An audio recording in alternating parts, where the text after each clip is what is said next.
Welcome to the Awakened Living podcast. This is episode 3. I've taken a decent break from doing podcasting. I needed to create some more structure for how I want to do my content and things like that and spend some time in the holidays with family. So I took a season off, if you will, and I'm looking forward to this upcoming year.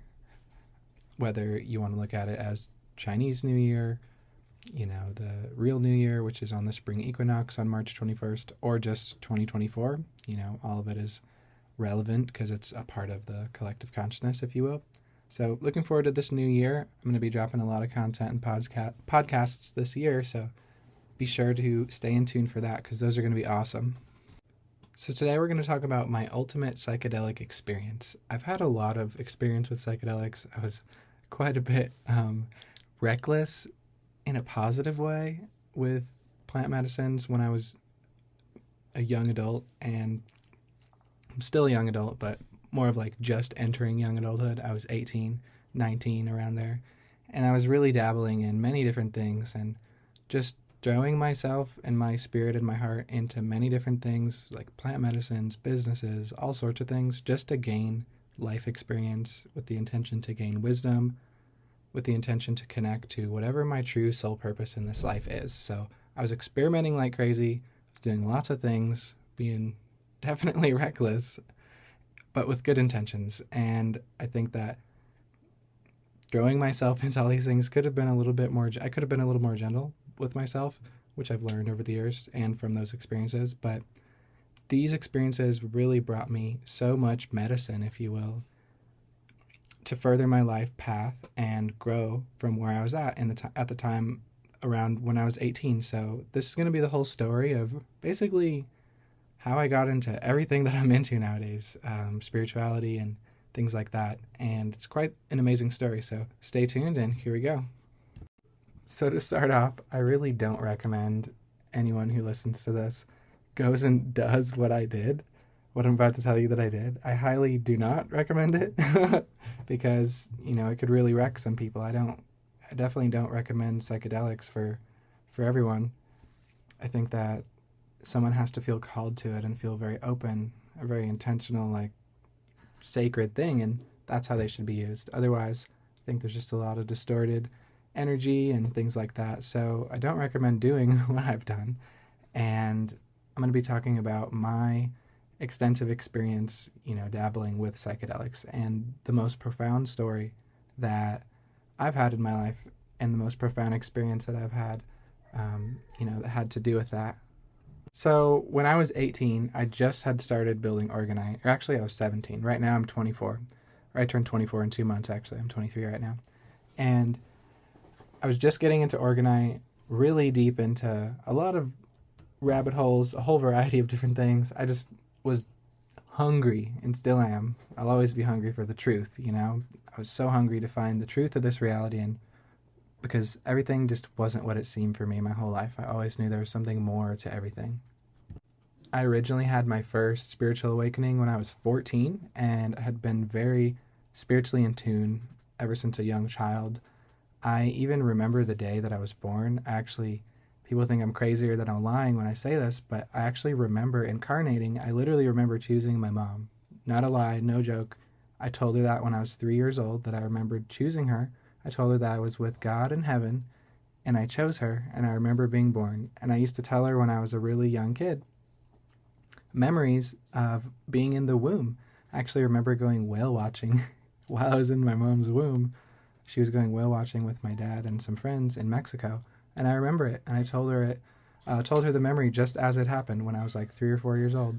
And they were like, "You weren't even born then," when I was talking about it. And so my mom was been very amazed, and she's kind of been appalled by certain things that I've said as a little kid. And I think, as a parent, when you see a very spiritually in tune child growing up, it really is amazing. And you almost just gain a lot of respect for that because, psychic abilities and that sort of thing are really real, and they encompass, this whole reality. So if you can see those things in others, because we all have them, we can make this world a better place if we can see them and bring them out of others and also embody those ourselves. So those are some funny things that happened when I was really, really young.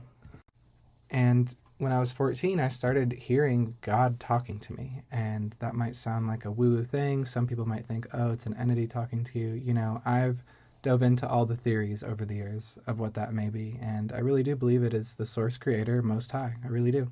And I'll get to that later because there's a lot more that connects to that. So I started hearing God communicate to me through synchronicity, sometimes through a blatant voice that I could hear inside of my head that clearly wasn't mine. It wasn't a thought, nor did it really seem like my subconscious or anything like that. It was something clearly there to guide me. And that's basically how I got into like spirituality. It guided me to a lot of the things that I began to study just out of the blue. And in that time of my life, I was in high school, you know, playing football, and I was really good at, you know, kicking field goals. That was my thing. I grew up playing soccer, and I always had strong legs, and ended up getting invited to this like showcase, and I got nationally ranked as like top 20 kickers in the country, and I had like colleges looking at me and stuff. And eventually I just completely dropped out of school after I really started to get deep into like the spiritual awakening, which you could call like a Kundalini awakening. And my parents let me drop out of high school after so much, backlash. And I eventually got my GED and just started full time into like spirituality and entrepreneurship and things like that. And that's how I wanted to start my life. You know, I saw a lot of people miserable around me in school, and I always hated school growing up, still do. I'd never put my son or never recommend anybody put their kids in public school. It's a scary place.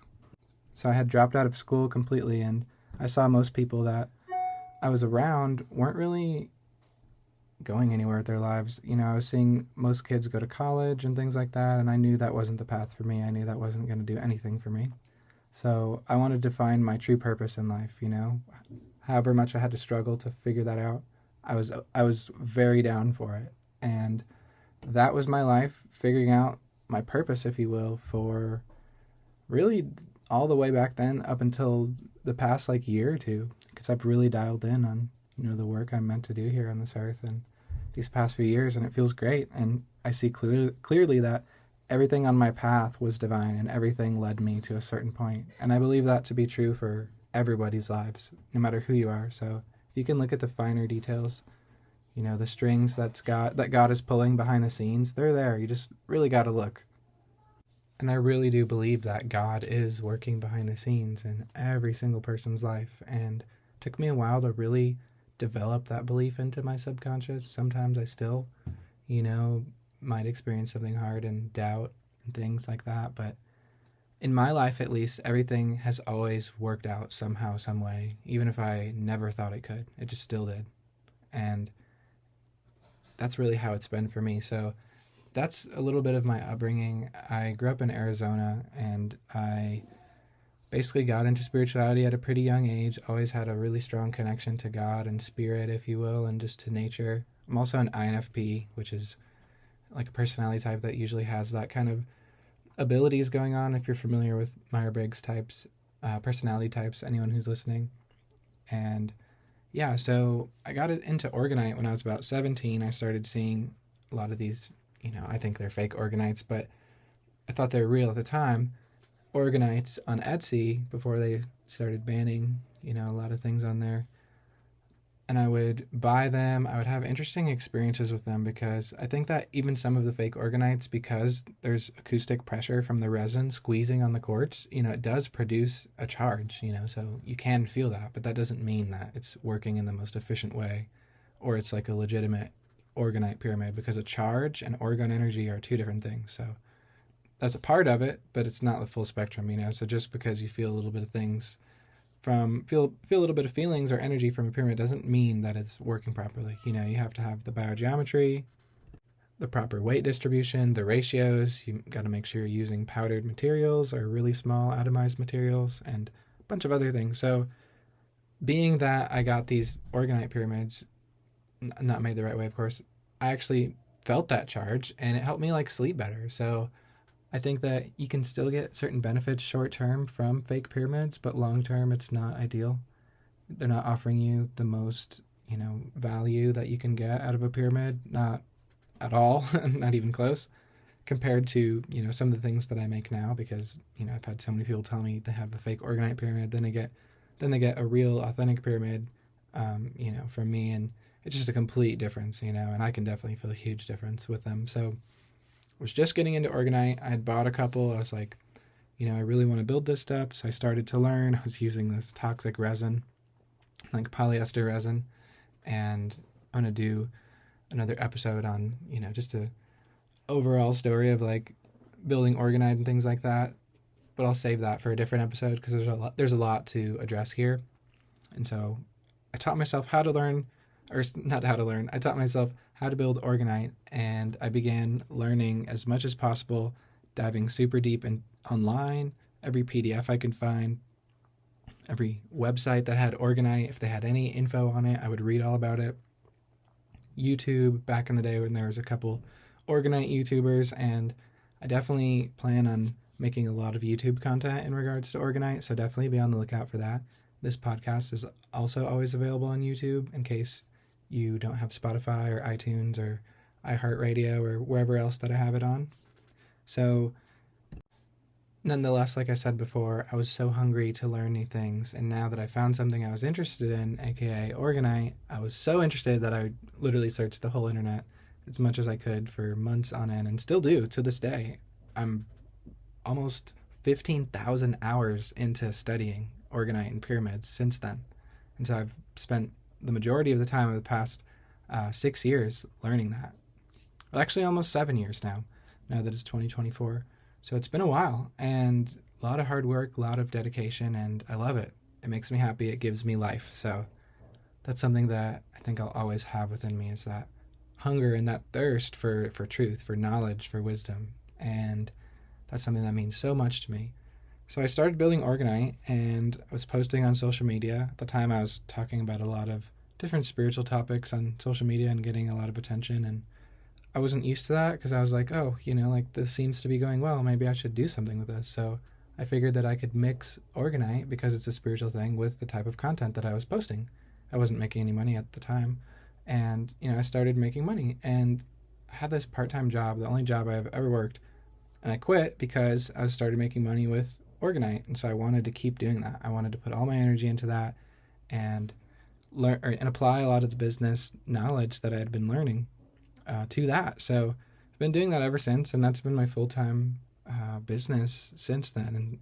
And I'm working on expanding and having a team now, about 6-7 years later, and doing really well. So definitely really grateful for how far I've come, but back then, I didn't know anything that I do now. Back then, there was an experience that shifted everything for me, and that's what this podcast is about. So a couple months into building Organite, I started to feel more called to psychedelics. So I started to, try to find things like that out and about. I couldn't really find any like psychedelics or things like that. It's like you have to know the right people, right? And you have to trust them, because it's not like now you can just get like quality psychedelics pretty easily. Back then it was much more difficult. So I just like set the intention out, and I just completely forgot about it. And like months later, I had met this friend, and he was basically like a professional like grower.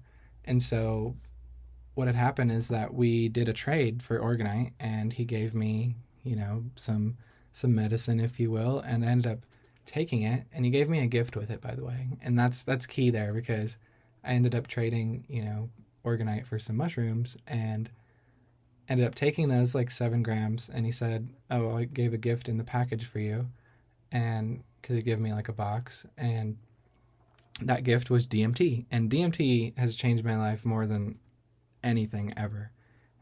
Really just incredible. I have no words. There really is no words to describe it other than just respect and love, for sure.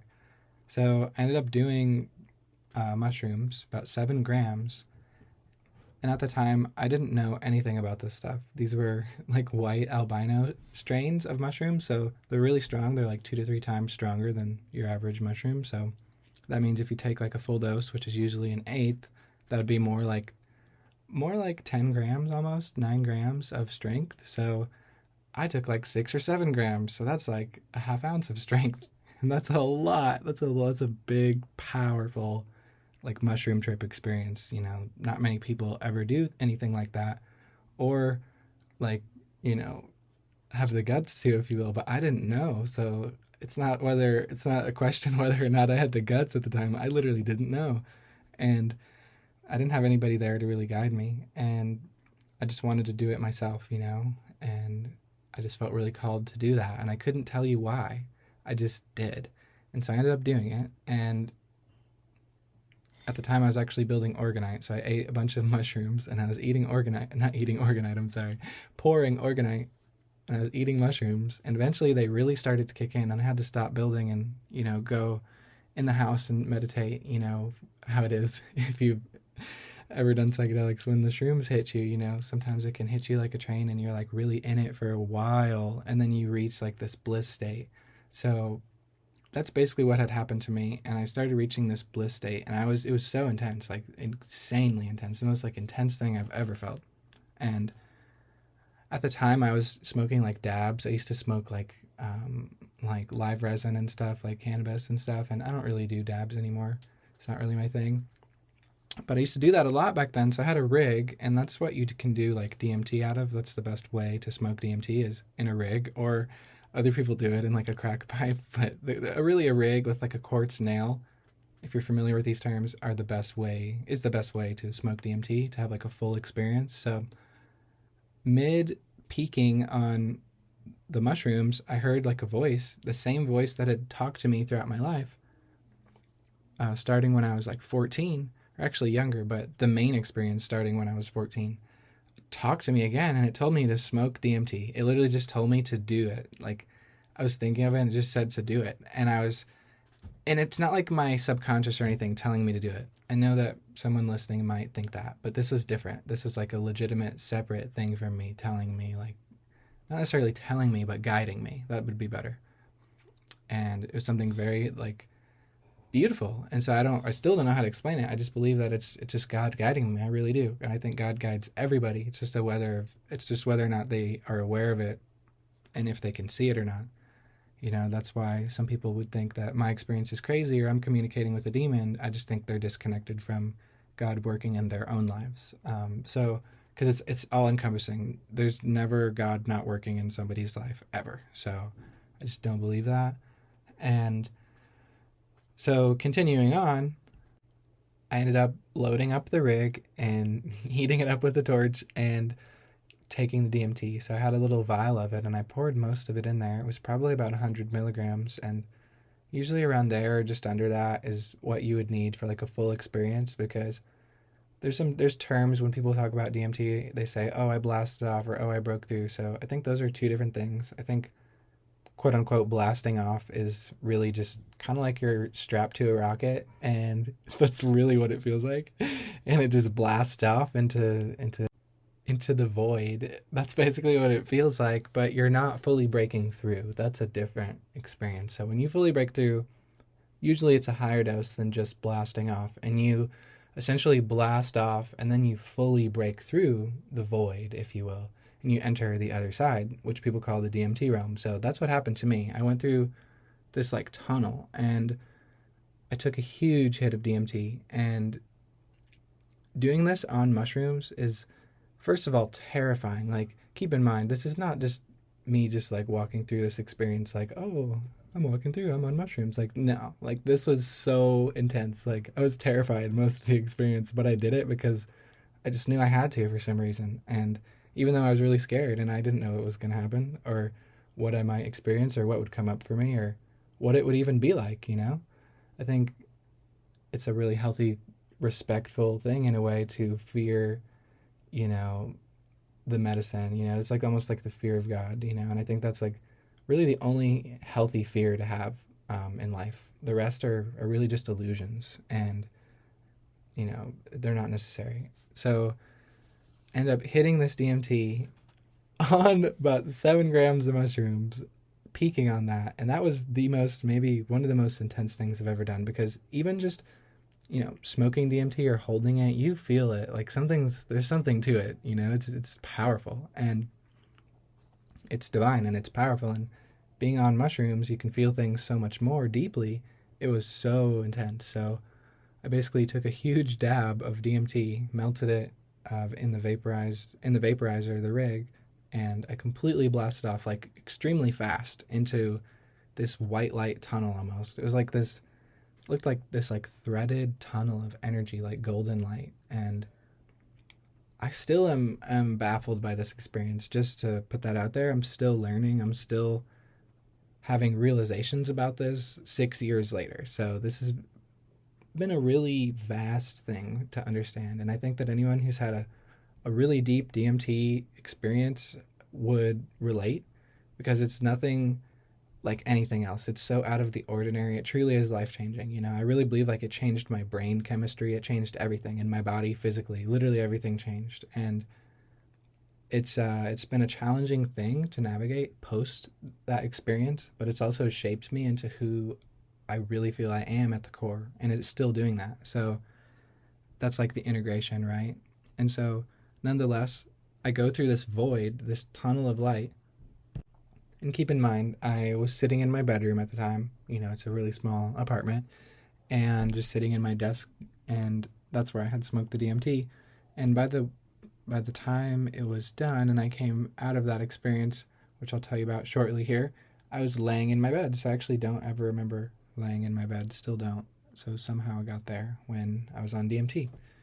Really magical, strange thing, even though it's so simple. I just can't remember that, because you usually can't walk or anything while you're on DMT, so that didn't make any sense. Perhaps I quite literally like went to a different timeline with the DMT, because I believe that you can really do that with these medicines. Like, they're really powerful, and you know, you can destroy yourself with them. They're so powerful, and that's why they should be treated in a sacred manner.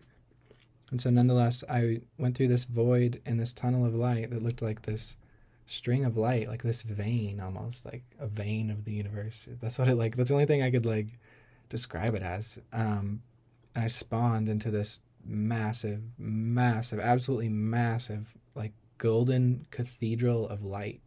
It was basically, I'm inside this massive like building, but none of it's physical. It's like glowing. It's like a glowing like golden light. Like people say, oh, imagine like white golden light like encompassing your body. Like this place was literally made of that. And keep in mind, like when you're deep in the DMT, you can't control like these things. Like the medicine is showing you, not the opposite. And it's possible it could be showing you stuff in your subconscious as well, but I think that it's much, much more than that. I think from the superconscious, which is like the subconscious of the universe, if you will, of the collective consciousness, I think plant medicines really work with that more than the subconscious. So I spawn in this massive room, and if you're familiar with like Tartaria in the old world, it looked like an old world cathedral. It was but huge, like way bigger than anything on this earth, way bigger. Like I'm talking, this building had to be like 10 miles long, and the ceilings like probably 5-10 miles high, something like that.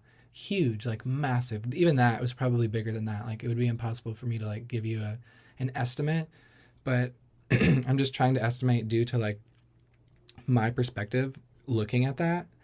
And I looked at my hands when I spawned in there, and I'm not even in a body. I'm in this like golden silhouette light body with fingers and everything, and no like genitals or anything. I'm just like in this like, I thought that was funny because there was like none of that. It was just pure like golden light silhouette body. It was really interesting. So like my light body or something, if you will. I don't think light bodies can reproduce, I guess. So I looked at my hands, and I just like looked around, and you know, from that perspective, I would say that it's like miles and miles long and high, right? And in front of me is this massive throne of like golden light within this even more massive building. And this throne was just absolutely ginormous, like insane. It was the biggest thing I've ever seen, like Jack and the Beanstalk type of thing, but way more. And I was a like a cell, not even an ant, but like a tiny little cell in my body, like this, like that small compared to this place that I was in.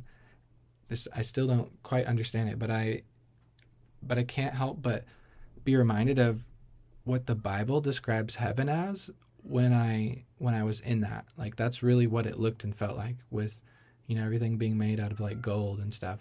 It could be maybe referring to golden light if it's, you know, referring to that dimension, you know. So it's really interesting. I don't quite understand heaven and hell, you know. I think heaven and hell are real places, but do I believe that we go to heaven or hell when we die? I don't know. I really don't. Leaning towards no. I definitely think no, actually, but I don't really know. My point is, I don't really know, and I don't think anybody really knows.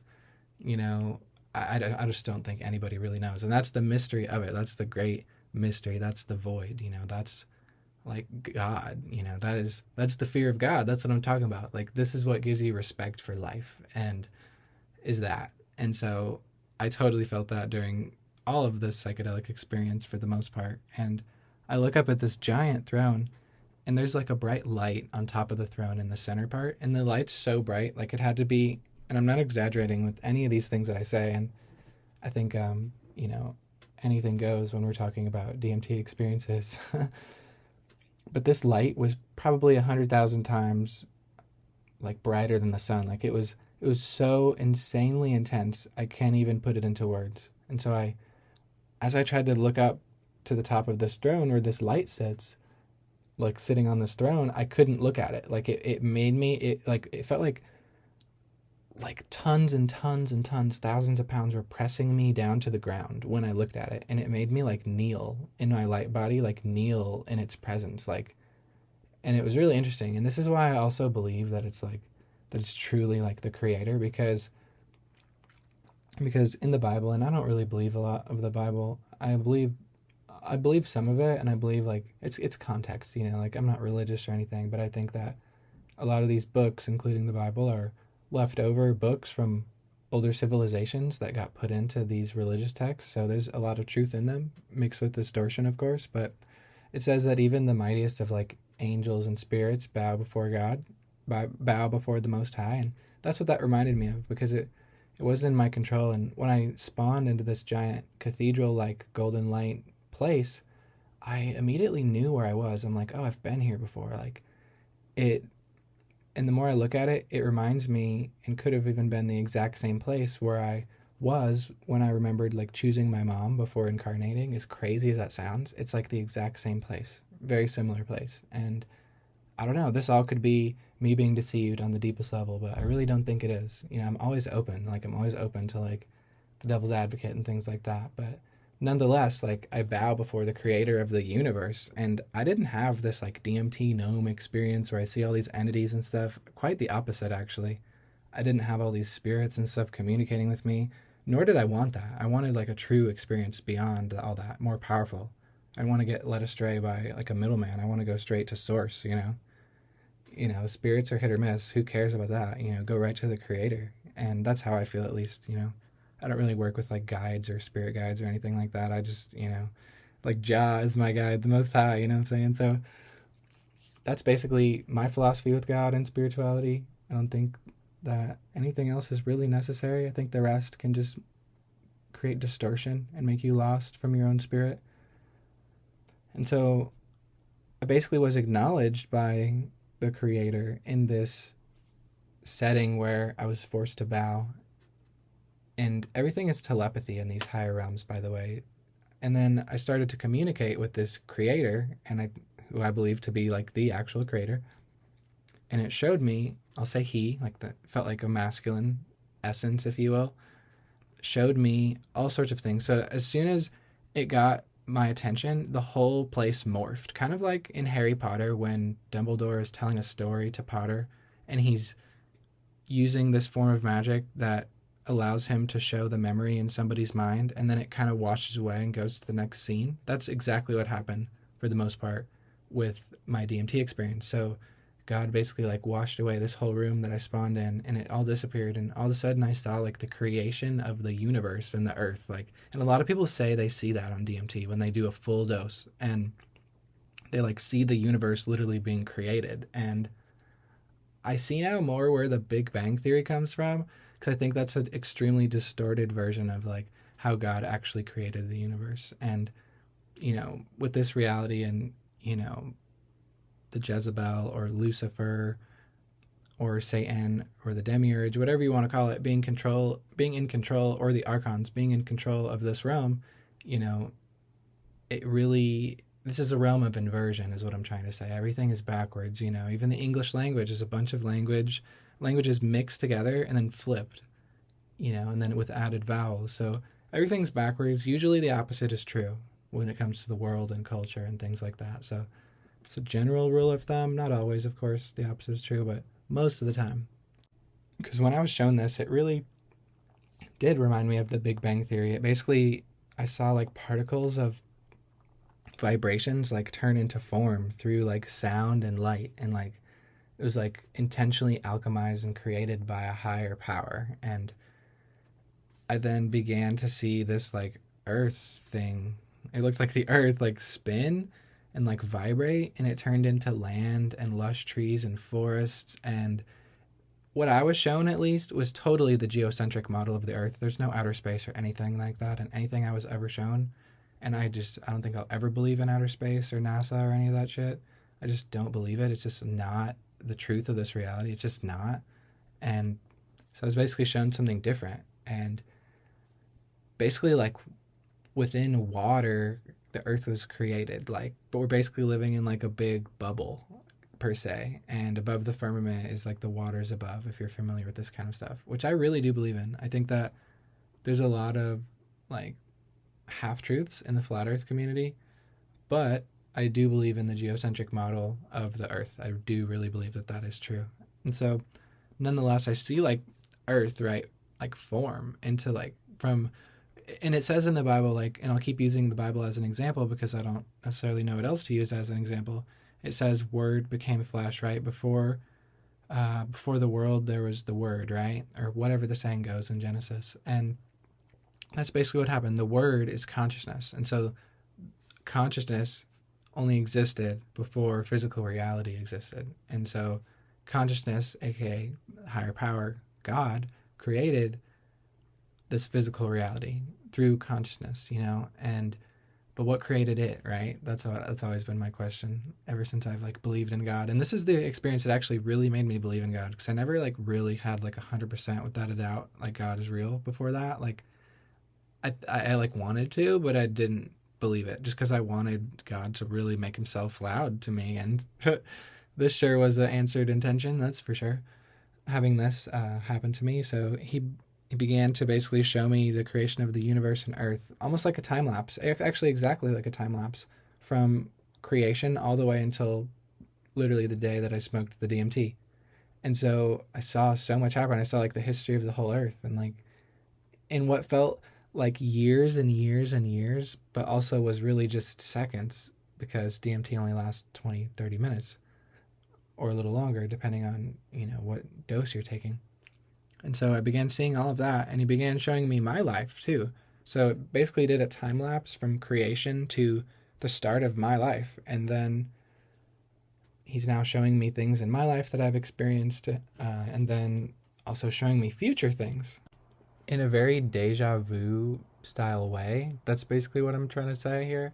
And it's been such a mind-blowing, I think is the appropriate word, experience, um, post DMT, because, people will say that's your integration period after you do, like a powerful plant medicine. And that's absolutely true. And, I will forever be integrating from that experience. And so, and ultimately, as the experience closed out, it felt like I was getting like sucked backwards, like my soul, like my body, whatever vehicle I was in, if you will, got like sucked backwards into the vacuum, going back into the physical world. And then I came down into my body, like slowly but fast, if that makes sense. If you've done DMT, I think you'll understand what I mean when I say that. It's a really quite the interesting experience, coming back into your body if you like fully break through. It's really, it's deep. It's very deep. That's the only way I can describe it.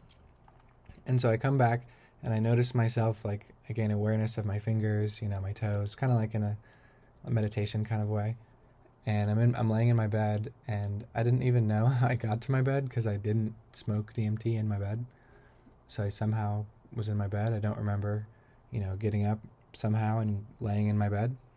But nonetheless, coming down from this experience and even talking about it is like such a thrill, because my body just, and my nervous system just like feels it like still. And this is 6 years ago this happened. So I immediately in my bed just started crying once I realized, I'm back, this is like a journey what I went on, and that's really what it felt like. And I'm laughing because I was still on mushrooms, and that in that time, I had taken quite a bit of mushrooms before I did the DMT, and so, the psychedelic state is still fully kicked in.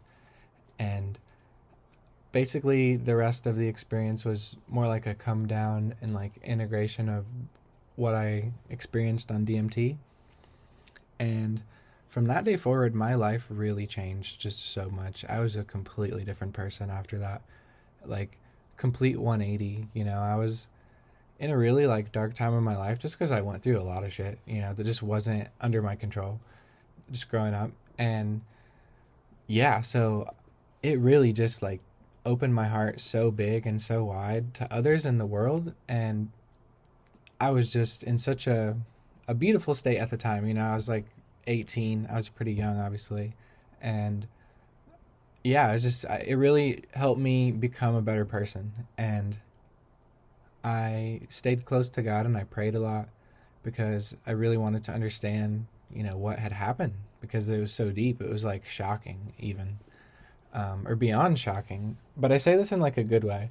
It definitely took a toll on my nervous system. Like psychedelics can be really hard on your body. So, like for me, I don't currently feel called to any psychedelics, but yeah, because I just don't need them. But yeah, I always try to, just respect the medicine is what I'm trying to say here.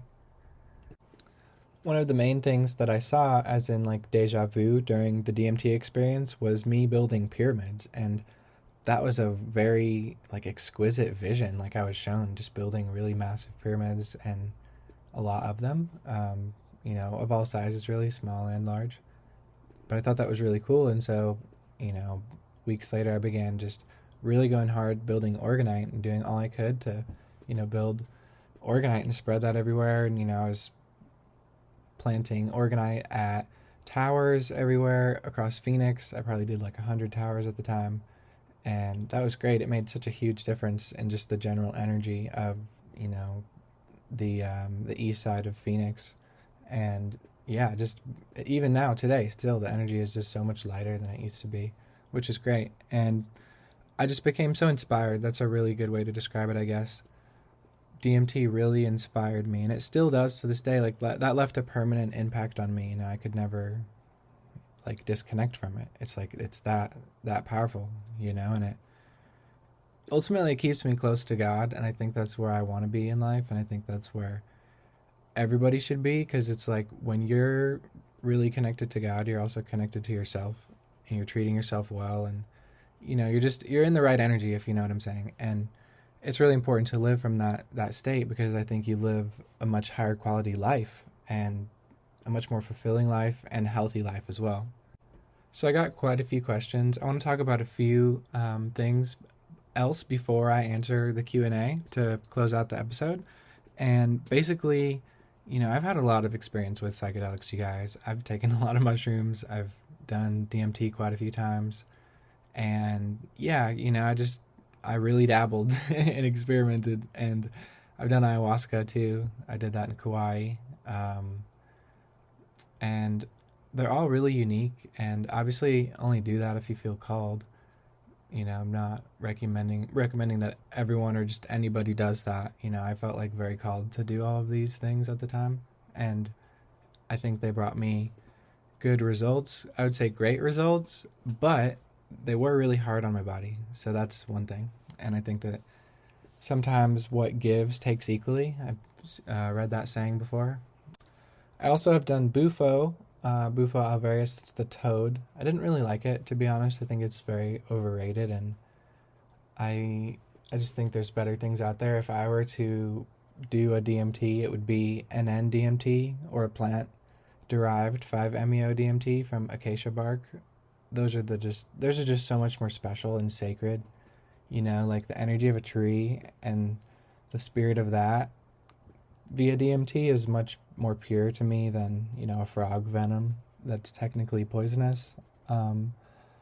it definitely felt poisonous to me. I didn't really like it. My experience was, I was in this, and it was like a shaman from Mexico and stuff. It was all legit, and I don't know. It just felt kind of dark, and everything like went white for me when I smoked it, and yeah, and my body just kind of like shook, and it didn't really do much for me. And at the time, I was super fasted. I was super into fasting, which also I think is why the psychedelics were so hard on me. I think that nutrition is important.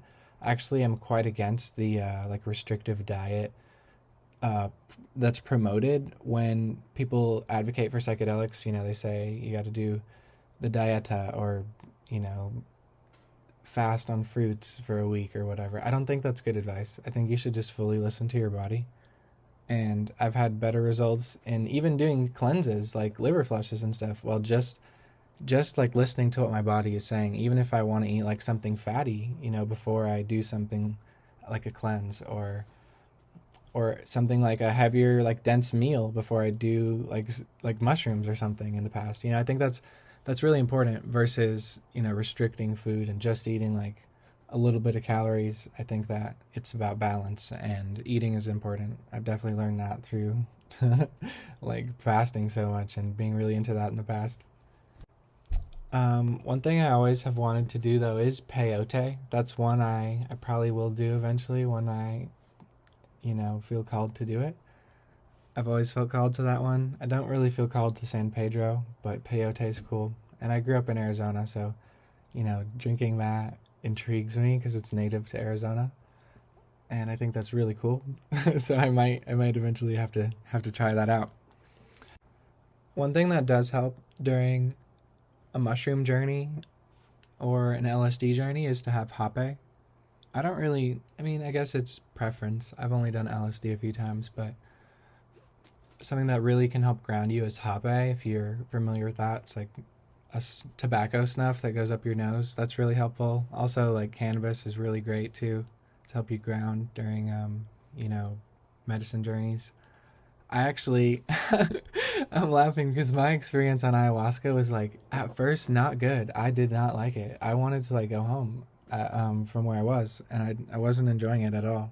And I felt I drank multiple cups, right, and nothing happened for like hours, like 4 hours, and I was sitting there, and I'm just like, what the heck? And so somehow me and my friend connected, who was also in ceremony, and we were in the back like sitting together, and I had mentioned that I don't feel anything. And he said the same. And, he had some cannabis. And I know it's against certain shamans' policies or whatever to, smoke cannabis when you do ayahuasca. But I always do what my body and my intuition says, or what I feel guided to do, with respect, of course, as best as I can be. And yeah, so he had some cannabis, he had some weed, and we ended up smoking a joint. And after I smoked that joint, I kid you not, I felt like the ayahuasca just like flushed over me like the most like massive like waterfall of energy, almost like a train hit me, like, and I was deep into the ayahuasca for the next like 10 hours after that.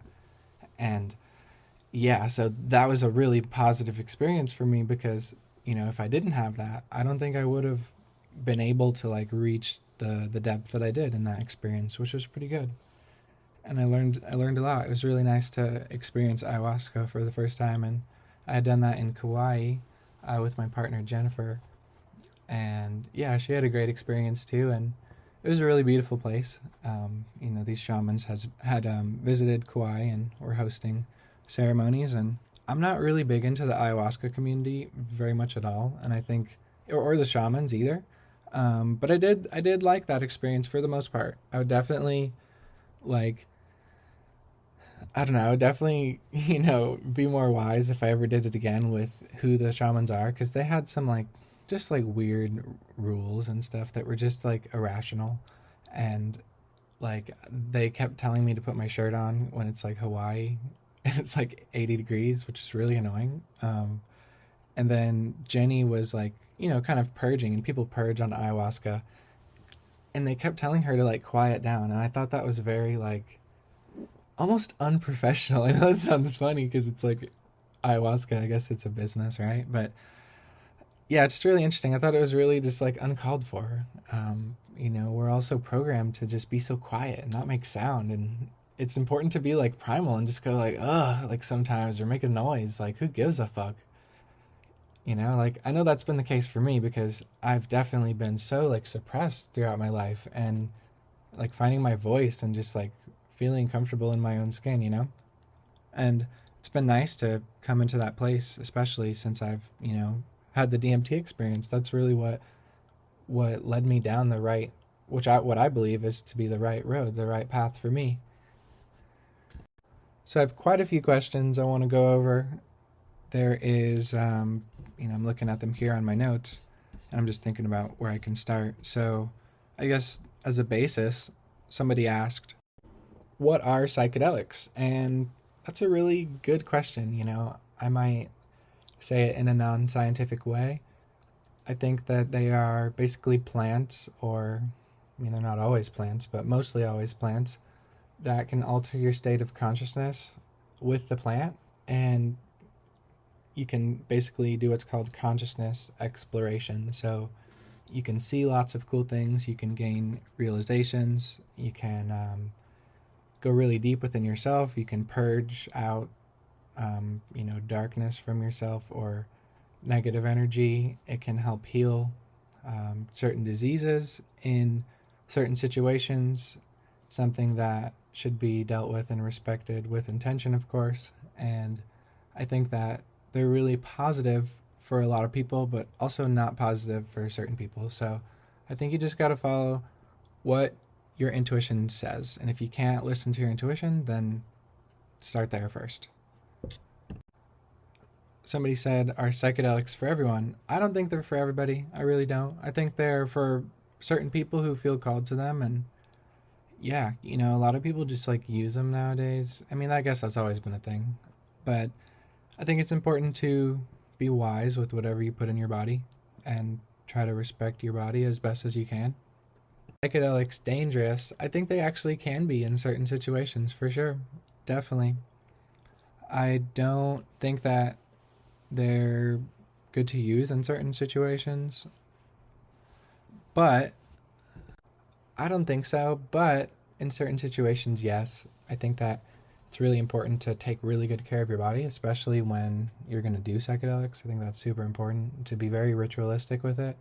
Don't restrict anything. Make sure you eat enough, make sure you're nourished, make sure, you're getting in good like amino acids, like grass fed gelatin, bone broth, all that kind of stuff, vitamin E, B vitamins, adaptogens, all that. That's really important.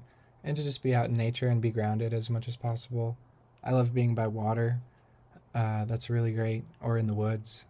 Camping is awesome too. Do psychedelics open you up to negative spirits and demons? I think it definitely can. I think that some people say if you do too many psychedelics, you can, put holes in your aura. I don't know. I've never seen the holes in the aura thing proven, but I think that your energy can be very like leaked, and your nervous system can be like damaged. So I guess it's like holes in your aura, same thing. I think that that's definitely been a thing, and I've experienced that even, and it's really nutrition is the most important thing because that's what can keep your aura up, and your emotional health and your thoughts. Make sure your subconscious is very strong, especially if you're gonna go deep on a psychedelic journey. I think that if people get opened up too soon, it can be negative. I think there's a right time to be opened up. I definitely got opened up too soon. Just speaking honest with honesty here, and obviously I'm fine now, but I wouldn't recommend that. Not everybody can handle that. I feel like I have a very strong like mind and a strong spirit, and I don't say that to like brag or anything, but that's ultimately what helped me shape that experience into a positive thing. When it was like really deep for me, it felt like it. A lot of the psychedelics that I've done, I'm not necessarily saying any certain experience that I've had, but just overall, it's been very hard on my body in the past. So I try to be as wise as I can with all this kind of stuff. And as for opening you up to negative spirits or entities, I think it's definitely possible, 100%. But I also think the opposite is possible. And, it's just really perspective. I think fear it really gives you a different perception of what fear even is and how you perceive certain things. Obviously, negative entities exist. I'm not, you know, negating that at all. But it's also, you can create negative entities through your fears. There's a book called Creating Magical Spirits, and, you know, that's basically doing that in a negative way. That's a very real thing. And you're using like dark alchemy unconsciously in a negative way against yourself. Like that's basically what's happening. And so it's important that you use prayer and different tools to your advantage and treat it in a very ritualistic, like sacred manner. That way you are in the right frame of mind. It's okay to have fear, of course, but the point is to not let the fear drive you, not to let the chaotic, like inner child fear or whatever it is, like drive your ship or your car of your mind, you know? So you want to take control of that wheel. Next question. What are my thoughts on microdosing? Or actually, I'm sorry, this one says macrodosing mushrooms, LSD, DMT. If it's all together, oh gosh, that sounds insanely, terrifyingly awesome at the same time. I probably would never do that, but I mean, if that's something you feel called to do, you know, it's always up to you. You know, I definitely don't, I don't recommend that, but you got to do what you feel called to do. But I don't think this person may be asking doing them all at once. So macrodosing mushrooms, I've definitely done that quite a few times, and I think that sometimes less is more, unless you really feel called. The really like sweet spot that I loved was like 7, 8 grams of mushrooms. That's like a really amazing, like super powerful experience. And I've taken almost up to an ounce, like just under an ounce before of mushrooms. And I'm surprised I didn't throw up, to be honest, because I just ate them all raw. And I just don't think that that was beneficial. It was in certain ways, but I think that sometimes just a quarter of mushrooms will do the job versus like taking 15 grams or doing something higher. I probably wouldn't ever, you know, recommend macrodosing LSD. A lot of people I've seen do that, just fry their brain. And even with mushrooms, you can totally fry your brain, and DMT. So these are all, and ayahuasca, all of them. Like, you know, it's, you can definitely overdo them. And you know, if you're really healthy and you have a really strong nervous system and strong mind and spirit, and you feel really called to like do something like that, I guess, in my opinion, that would be the most ideal, you know, setup and structure to do any psychedelic medicine with the least amount of risk. But, you know, if you just throw yourself into it unconsciously, you know, those are where you can open yourself up too soon. You cannot have a good experience. So always make wise decisions. Next question is craziest entity I saw. That's a really good question. I saw a lot of like serpent like entities. A lot of people who've done DMT say that. Just like really interesting. It's so hard to explain. In one of them, I like shapeshifted into a tree, and I was literally a tree, and it was so cool. Like, I know that sounds so funny or stupid or crazy even, but I literally was a tree in one of my DMT experiences for a while, and it was nice. It was like the stillness with that was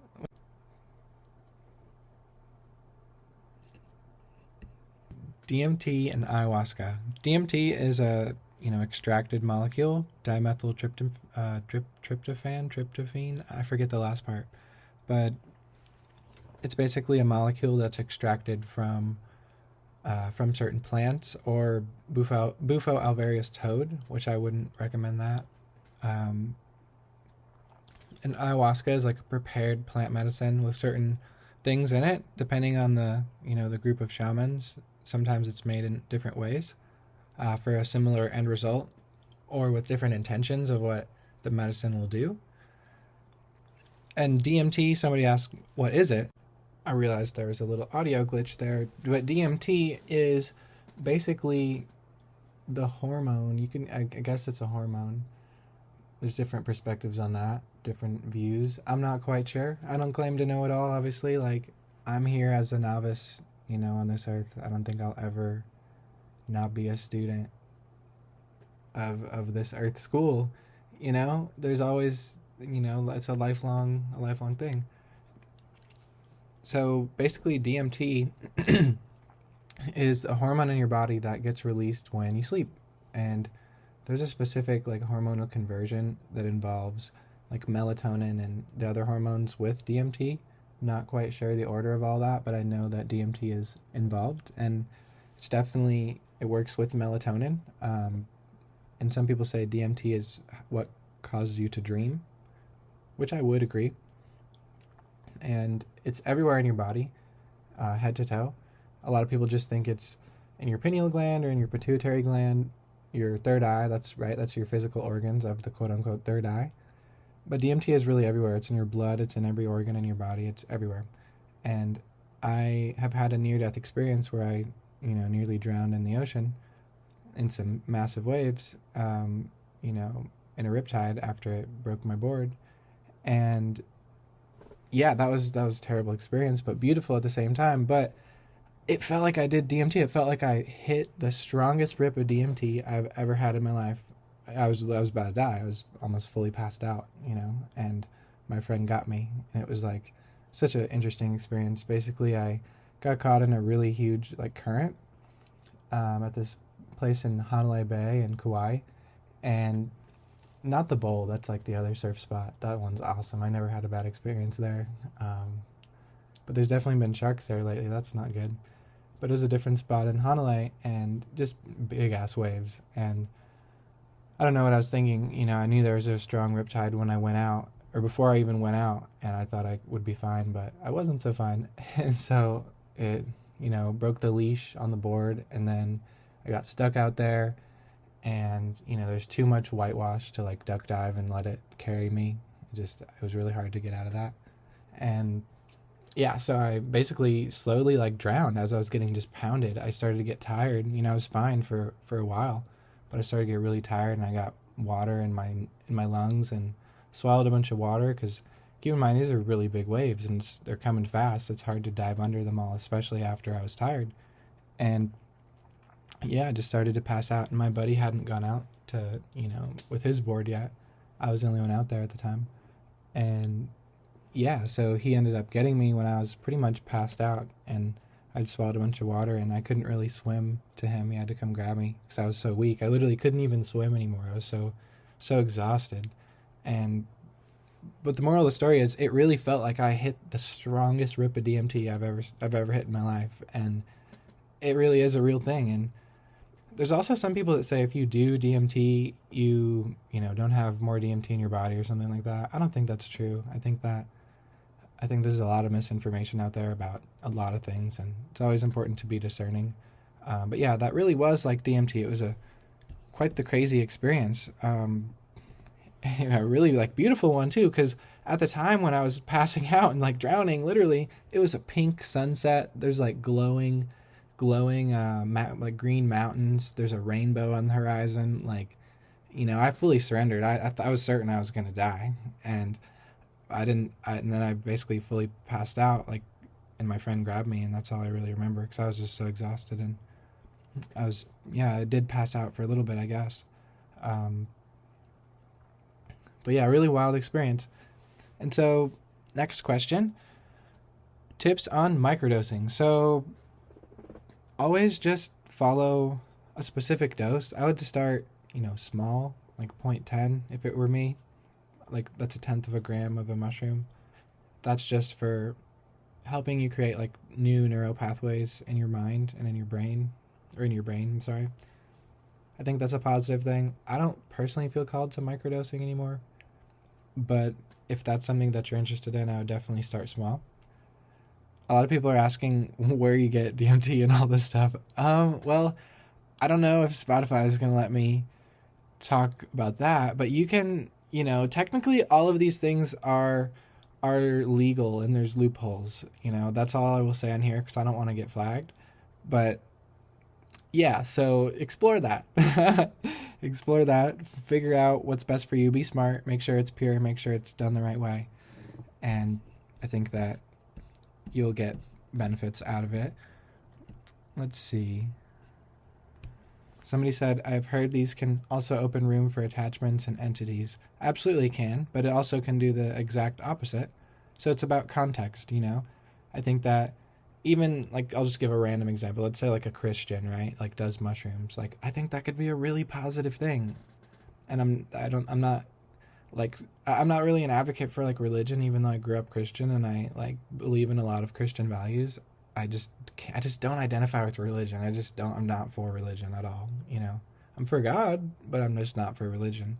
But anyways, I think that even if a Christian or a Muslim did DMT or ayahuasca, I think that could actually bring a lot of positive change to their life and even their relationship with God. I really do.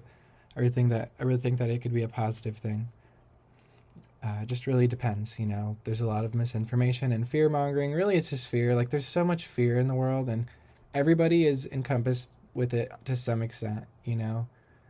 Like, I love this quote that says, "There's no true security. There's only varying levels of insecurity," right? So everybody has fear. Everybody has insecurity. It's everywhere. Once you learn to identify it, the fear that, you know, the world is spread around the world like so like vividly, and it's so like thick in people's minds, and everywhere you see fear. So it's important to really, you know, abolish fear as much as you can and not let that control you, even if it's you know, really bothers you. Fear is ultimately like your friend in some ways, but it's your enemy in more ways than it is your friend. Do I think psychedelics are referenced in the Bible? That's a really good question. I've definitely seen a lot of like evidence that shows yes. I can't name the verses off the top of my head, but definitely research, you know, the Bible promoting psychedelics. There's some people that literally think Jesus was a mushroom, and I don't know if I believe that, obviously, but I think that's really funny because there's a bunch of very interesting like parallels, because in the Bible it says like manna as a reference for food, but mushrooms used to be called manna. So there's a lot of weird like parallels. I would look it up. There's some really solid videos on it that really, you know, make you think. Have I ever done shivambu on mushrooms? No, I'm not really into that. Somebody else said DMT. I already answered that one. Seeing past lives, hyper awareness, vortex holes, and things during a psychedelic experience. Yeah, I think that's definitely possible. I think that the more you take, the deeper you can go, but that's a slippery slope because it's not like you want to just like megadose, you know, and like almost like barrel through it. You want to be like smart, and it's about like momentum with the depth that comes with psychedelics. So you don't always have to do a big dose. It's more about like momentum of the experience itself, if that makes sense. Let's see here. I think I have maybe one more question. Let's see here. What's the name? This question is kind of funny. What's the name of this one that makes you lose your central motor and start to say random stuff? I'm not sure. That's a funny question. I really don't know. One more is that have I done salvia? No, I don't think I would. I feel like salvia might mess me up if I ever did it. I kind of fear that one. That one's a bit too much. I don't know. I've heard some gnarly experiences on salvia, and I wouldn't want to do it. It's kind of like a more negative version of DMT, but I guess I don't want to like fear monger or anything. I guess it's not negative, but I think that I've definitely seen salvia mess a lot of people up. Same with ayahuasca and LSD. I think your least risky ones are going to, like psychedelics overall, in my opinion, are going to be mushrooms and DMT. I think that's just like an LSD if it's pure. But that's really it. And that's basically, you know, my story. And I don't really ever do psychedelics now. I just really enjoy, you know, smoking cannabis. Always been my thing. I don't really feel called to any plant medicine other than that. And I just kind of do my thing and, you know, smoke my herb, and I kind of live in a very like Rasta way. I mean, I grew up listening to classic rock and reggae, and I've been really into that, and I guess that inspired me really early on my journey to like, you know, research like cannabis in a lot of ways, and that's just been something that's always been my medicine, if you will. And I just see it as any other herb I take in my stack of supplements, and it's awesome. My psychedelic experiences have really shaped me into who I am more than anything else, I think. Other than like really hard experiences in my life, I think psychedelics have shaped me and who I am more than anything. I think that would be the number one thing. And I think a lot of people can say the same thing who have really gained benefit from any sort of psychedelic in whatever industry you're in or whatever you do in your life, because there's people from all highs and lows of life that have done psychedelics and benefited. It doesn't matter your background. It doesn't matter if you consider yourself spiritual. It doesn't matter if you're into like any spiritual stuff at all. I think that it's just what matters is that you feel called to it and you do it. If you feel called to it, of course. But that's really it for this episode.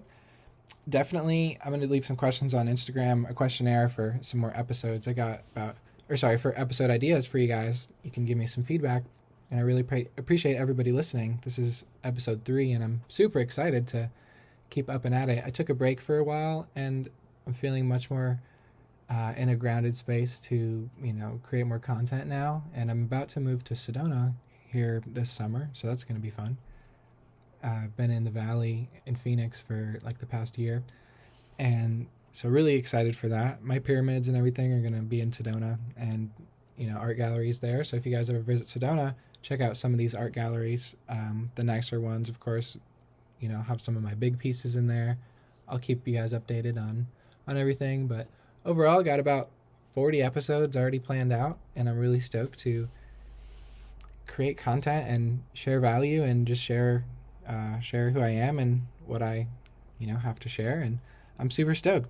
I mean, creating a podcast in and of itself has been really healing for me. It's been really expansive. It's a place where I have like a safe space to talk. Like I was always around like loud people that would like shut me down most of my life, or just like very like suppressive people. So like part of my purpose in life, speaking for myself here, has been really finding my voice and becoming learning how to like lead myself, right? Like hold my inner child and be with him and live a good like happy life, because I've been through a lot. And if you guys like know me and have like seen my content and just things that I've shared over the years, the past like 8 years, I mean, I've been through a lot. I've experienced a lot of highs and lows of life, high highs, low lows, everywhere in between. And ultimately right now where I'm at in my life is like the best space I've ever been in. And I feel so comfortable, and in a good way, comfortable and comfortably uncomfortable, because I'm in this